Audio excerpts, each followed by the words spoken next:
నమస్తే, నేను మీ Telugu travel blogger. ఈరోజు నేను హైదరాబాద్లో ఉన్న పూరి జగన్నాథ్ టెంపుల్ అయితే మీకు చూపించడానికైతే ఈ పూరి జగన్నాథ్ టెంపుల్ దగ్గరికి అయితే వచ్చిన నేను.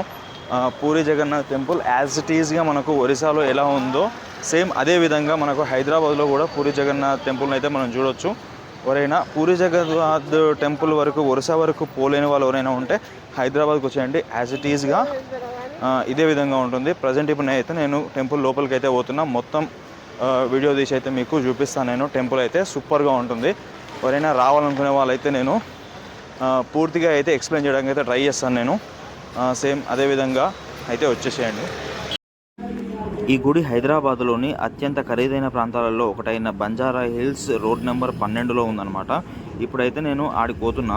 ఈ గుడి ఇంకా మీరు మంచిగా గుర్తుపెట్టుకోవాలనుకుంటే మాత్రం తెలంగాణ భవన్ గుర్తుపెట్టుకోరు, ఎందుకంటే దాని పక్కనే ఉంటుంది. ఇంకోటి గిట్ట గుర్తుపెట్టుకోవాలి, ఇది మన పోలీస్ కమాండో కంట్రోల్ సెంటర్ అనేది గిట్ట దీని పక్కనే ఉంటుంది అనమాట. ఈ రెండు గుర్తుపెట్టుకుంటే మీకైతే ఈజీగా గుర్తుకుంటుంది. ఇప్పుడైతే నేను ఆడికి పోతున్నా. ఇంకా మనం గుడిపోయే దారిలోనే మనకు తెలంగాణ సెక్రటేరియట్ కనిపిస్తుంది అనమాట. దాని ముందరికెళ్ళే పోతాము. ఇంకోటి అంబేద్కర్ విగ్రహం కూడా కనిపిస్తుంది. ఇక్కడ కొంతసేపు ఆగి కొన్ని ఫోటోలు తీసుకొని కొన్ని వీడియోలు తీసుకొని ఇక్కడ నుంచి అయితే నేను మళ్ళీ స్టార్ట్ అయిపోయినా అనమాట. ఇదే అనమాట ఇప్పుడు తెలంగాణ భవనం. ఇప్పుడు మనం తెలంగాణ భవన్ ముందర నుంచే పోతాం అనమాట. తెలంగాణ భవన్ పక్కపోటే ఉంటుంది. ఇట్లా ఈ పెద్ద బిల్డింగ్ కనిపిస్తుంది చూసిరా, ఈ పెద్ద బిల్డింగే అనమాట. దీన్ని ఏమంటారు అంటే పోలీస్ కమాండో కంట్రోల్ సెంటర్ అనమాట. ఇదంతా మనకు ఇప్పుడు ఈ గుడి పార్కింగ్ అనమాట. ఈ పార్కింగ్ అనేది చాలా పెద్దగానే ఉంటుంది. ఏదంటే పెద్ద ఒక రథయాత్రలు అవి ఏమన్నా అయితే తప్ప ఈ పార్కింగ్ అనేది చాలా ఫ్రీగా ఉంటుంది అనమాట. ఇట్లా కనిపిస్తుంది చూసిరా, ఇదే గుడి. ఇప్పుడు ఈ గుడి లోపలికి అయితే మనం పోయి అయితే మొత్తం ఈ గుడిని మొత్తం అయితే నేను చూపిస్తాను నేను మీకు. ఇప్పుడైతే ఇదంతా ఇది చెప్పుల స్టాండ్ అనమాట. గుడిలోకి ఎంటర్ కాగానే చెప్పులు ఫస్ట్ ఇక్కడ చెప్పులు ఇవ్వాలన్నమాట. ఈ చెప్పుల స్టాండ్లో మనకు ఒక్క జతకు వచ్చేసి అయితే 5 రూపాయలు తీసుకుంటున్నాడు అనమాట ఇక్కడ పెట్టుకున్నందుకు. కొంచెం ముందరకు పోగానే ఇక్కడ మనకు షాపులు ఉన్నాయన్నమాట. ఇక్కడ కొబ్బరికాయలు కానీ ఏమైనా దండలు కానీ లేకపోతే అగరబత్తులు కానీ దీపాలు కానీ ఏమైనా కావాలనుకుంటే మాత్రం ఇక్కడ ఈ షాప్లో తీసుకోవాలి. కొంచెం ముందరకు పోతే ఇంకా మనకు ఇక్కడ నల్లలు ఉంటాయన్నమాట. ఇక్కడ మంచిగా కాళ్ళు కడుక్కొని నీట్గా గుడి లోపలికి అయితే పోదాం. ఇప్పుడు మనం ఇంకా ఈ గుడి లోపలికి పోయిన తర్వాత అయితే మొత్తం నేను చూపిస్తాను మీకు గుడి ఎట్లుంది ఏంటి అనేది అయితే.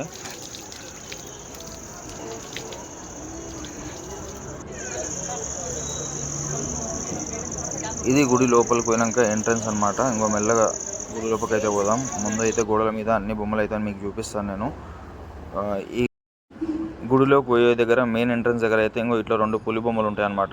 ఇది పెద్ద మనకు గుడిలోకి పోయే మెయిన్ ద్వారం అనమాట. ఇది ఇళ్ళకెళ్ళి అయితే ఇప్పుడు లోపలికి పోవాలి. ఇంకా మనం ఈ మెయిన్ ఎంట్రన్స్ చూస్తే మాత్రం ఒక సినిమా సెట్ లాగానే కనిపిస్తుంది మొత్తం లుక్ అయితే. మనకి ఈ గుడి లోపలికి పోయిన తర్వాత మాత్రం ఈ పూరి జగన్నాథుని గుడి ఒకటే కాకుండా మొత్తం 5 చిన్న గుళ్ళు కూడా ఉంటాయన్నమాట. ఒకటి శివుని గుడి, ఒకటి లక్ష్మీదేవత గుడి, ఇంకోటి హనుమంతుని గుడి, ఒకటి గణేశుని గుడి, ఇంకోటి నవగ్రహాల గుడి. ఇవన్నీ మీకైతే నేను చూపిస్తాను. ప్రతి ఒక్కటి అయితే మిస్ కాకుండా అయితే మీరు పూర్తిగా అయితే ఈ వీడియో చూస్తే అయితే మీకు ప్రతి ఒక్క గుడి అయితే నేను ఈ వీడియోలో అయితే నేను చూపిస్తాను. గుడిలోకి రాగానే ఇక ధ్వజస్తంభం దగ్గర అయితే అందరూ దీపాలు పెడుతుంటారు. ఎవరైనా దీపాలు పెట్టాలనుకునే వాళ్ళందరూ ఇక్కడికి వచ్చి అయితే దీపాలు పెట్టుకోవాలన్నమాట.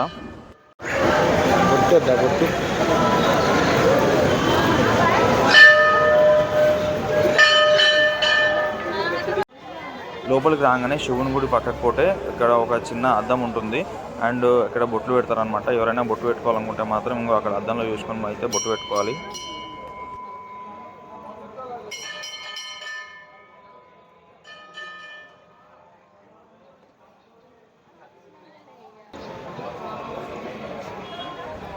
ఒకసారి ఈ గుడిని చూడండి, నేను గుడిని చూపిస్తాను.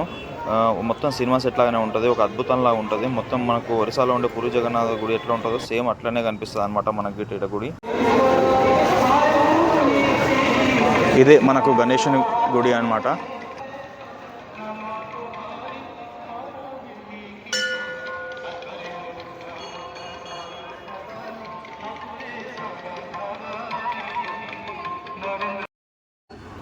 ఈ గుడి చూసారు కదా, ఈ గుడి హైట్ మొత్తం వచ్చేసి 70 ఫీట్లు ఉంటుంది అనమాట. ఈ గుడికి మెయిన్ అట్రాక్షన్గా నిలిచేది ఏంటంటే ఆ మీద కనిపించే శిఖరం అనమాట. ఆ శిఖరమే ఈ గుడికి అయితే మెయిన్ అట్రాక్షన్. ఈ గుడి అయితే మొత్తం శాండ్ స్టోన్ తోటైతే కట్టిరనమాట. ఈ శాండ్ స్టోన్ అనేది అయితే మనకు 600 టన్నులు ఒరిస్సా నుంచి పట్టుకొచ్చారు. ఆ పూరి జగన్నాథ్, ఒరిస్సాలో ఉండే పూరి జగన్నాథ్ టెంపుల్కి ఎట్లా అయితే శాండ్ స్టోన్ వాడిరో దీనికి కూడా సేమ్ యాస్టీస్ అదే శాండ్ స్టోన్ పెట్టి అయితే ఈ గుడి కట్టడానికి కోసం అయితే 600 టన్నులు ఒరిస్సా నుంచి అయితే ఇక్కడికైతే తీసుకురావడం జరిగింది. ఈ గుడిని 2009లో హైదరాబాద్ ఒడియా కమ్యూనిటీ వాళ్ళైతే ఈ గుడిని అయితే నిర్మించడం జరిగింది. ఇక్కడ ఈ గుడి పూర్తి ఏరియా వచ్చేసి అయితే 3000 స్క్వేర్ యార్డ్స్ అయితే ఉంటుంది. ఇది మనకు గర్భగుడి బ్యాక్ సైడ్లో ఉంటుంది. లక్ష్మీ అమ్మవారి టెంపుల్ అనమాట. ఇది మొత్తం 5 గుళ్ళు అని చెప్తున్నాం కదా, అందులో 5 గుళ్ళలో ఇదొక గుడి, చిన్న గుడి. లక్ష్మీ అమ్మవారి గుడి ఇక్కడ ఉంటుంది మనకి.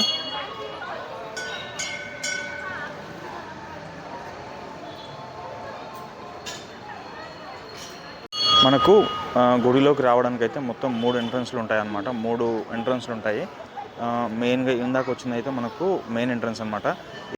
ఇవి నవగ్రహాలకు సంబంధించిన అన్నమాట. ఎవరైనా నవగ్రహ పూజ కానీ నవగ్రహాల చుట్టూ ఇక్కడ తిరగాలన్నా కూడా ఇక్కడ నవగ్రహాలు ఉంటాయి. ఇది కూడా ఒకటి అనమాట. మనం మొత్తం 5 చెప్పుకున్నాం కదా, 5లో ఒకటి ఇప్పుడు మనకు నవగ్రహ గుడి అనమాట.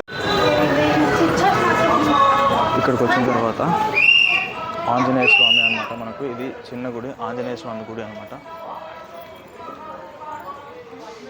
ఇట్లా ఉంటుంది ఆంజనేయ స్వామి గుడి.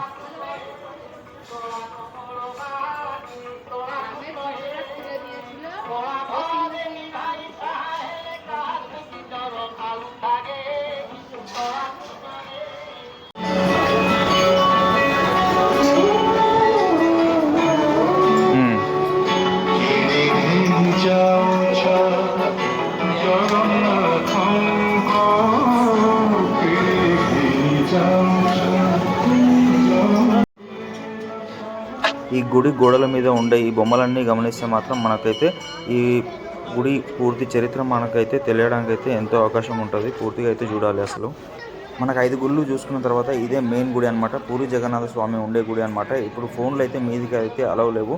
ఒకసారి అయితే వీలైనంత వరకు అయితే మీకు చూపించడానికి అయితే ట్రై చేస్తాను. ఇది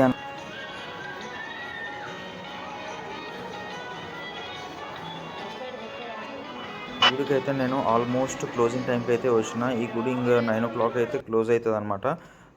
8:30కే అన్ని లైట్స్ అయితే ఆఫ్ చేసేసారు. అందరూ బయటికి వెళ్ళిపోయే వరకు అయితే 9 అవుతుంది. అందుకని చెప్పేసి అయితే 8:30కే అయితే అన్ని లైట్స్ అయితే ఆఫ్ చేసేసారు. ఇంకా అందరం అయితే బయటకు అయితే మెల్లకపోతున్నాం. ఇది మనకు ప్రసాదం కౌంటర్ అనమాట. ఇక్కడ ఎగ్జిట్ దగ్గర ఉంది ప్రసాదం కౌంటర్. ఎవరైనా ప్రసాదం కావాలనుకుంటే ఇక్కడ వచ్చి తీసుకొని వెళ్ళొచ్చు.